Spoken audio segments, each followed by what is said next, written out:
Меня зовут Рая. Сегодня мы вышли из промышленной зоны, которая находится за территорией комбината города Северодонецка.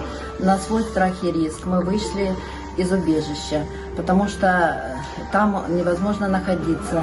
У нас там где-то 180 человек, из них 20 детей.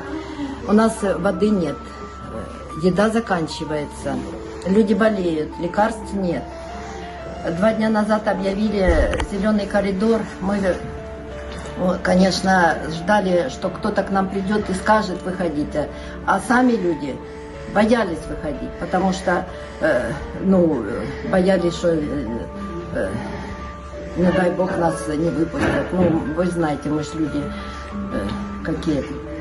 И люди не вышли. А потом сказали, все, коридор закрыт.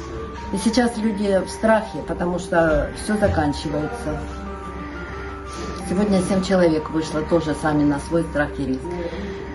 И мы сегодня вот с Галей вышли. Там люди ждут, когда их оттуда освободят.